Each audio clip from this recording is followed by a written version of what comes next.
Are you still using cash when you're buying things in the shops? If you are, then you're not alone. Apparently, the use of coins and notes have risen for the second year in a row and was used for a fifth of all transactions in 2023. It comes after years of it being less common. There's quite a few shops I've been in when they're like, sorry, no cash. Well, joining me now is Amy Knight, who is a personal finance expert from, I love this, Nerd Wallet UK. Afternoon to you, Amy. Hello, Trish. Hello. So, all this talk of a cashless society is a bit premature then?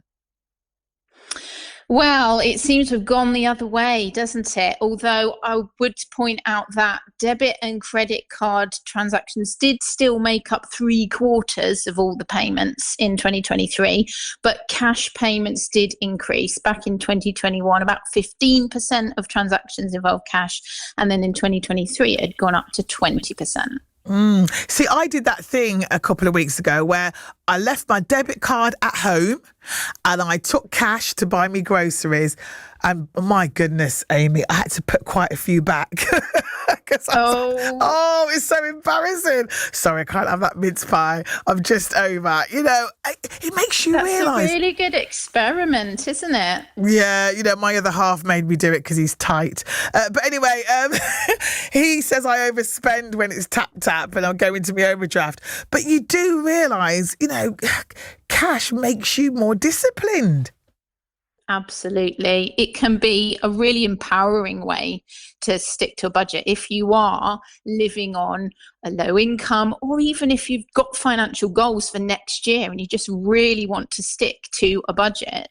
Then cash is a very easy way to stay in control. It's visual when you can see when you've used what you set out to spend. And if you are going grocery shopping, you've got your list and you're able to be really focused. I love the fact that compared with online shopping with cash in real life, you're not going to be tempted by social media ads and get sucked into buying things that just weren't on your list. This is it. Kieran's just been texted you've been speaking, Amy. Kieran says, hi, Trish. I've always used cash, never had any cards and not got a smartphone. By the way, I'll be 59 next month. Thank you very much, Kieran. Happy birthday for the future. But, you know, Kieran's got a point, isn't it? You know, there'll be a lot of people listening who are just, they just don't trust cards. And, you know, we've heard of all these scams when you buy things online. Yeah, absolutely. There's so much fraud going on, and unfortunately people of older generations tend to be a little bit more vulnerable to it, so it's very understandable that they'd be wary, they'd be nervous and feel safer and more confident using cash. Can I just ask, because we had a lovely text from Keith in Staffordshire talking about some takeaways refuse to have anything but cash. You know, can anyone sort of stop you from using a debit card and say, well, actually no, we only use cash, or the other way around, sorry, we only do card? Are they actually allowed to do that as an establishment? At the moment, yes, although there definitely has been pushback. There's been campaigning, and charities have pointed out that for some groups of society who can only use cash, it's really not very inclusive to say that all payments have to be made on card. There are, for instance, people with disabilities, and the charity MenCap has been campaigning on their behalf to make sure that they should be able to pay by cash so that they can partake in activities in the community. And then on the flip side, only taking cash can be really inconvenient if there's not a bank branch nearby or the nearest ATM is a mile down the road. Yeah. And that's something that small businesses have really struggled with as high street banks have got fewer and fewer in number on our high streets. Okay, well, stay there. We've got Ranjit in Albury who's just giving us a call. Hello, Ranjit. Hi, Trish, you okay? Yeah, good to speak to you. What do you do? I know you run a chip shop and stuff. What do you do? Do you take cash and card?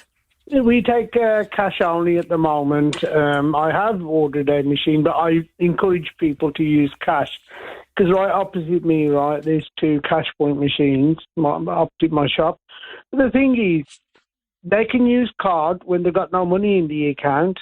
but they can't withdraw any money from the cash point, which is a way that the bank, well, the people who are in control, keeps you under control and makes you keep you in debt. And I totally disagree with it, because you should be able to spend what's in your pocket. And I've always encouraged my customers to say, listen, spend what you got. If you haven't got it, you can't spend it. Okay. Would you agree, Amy? Certainly living within your means is something more people are conscious of, because with the cost of living crisis, unfortunately, a lot more households have found themselves in financial difficulty. So people are quite switched on, I would say, at the moment, to this idea that we need to live within our means. We need to make sure that the outgoings don't exceed what's coming in. Brilliant. Thank you very much, Amy Knight. Thank you as well, Ranjit.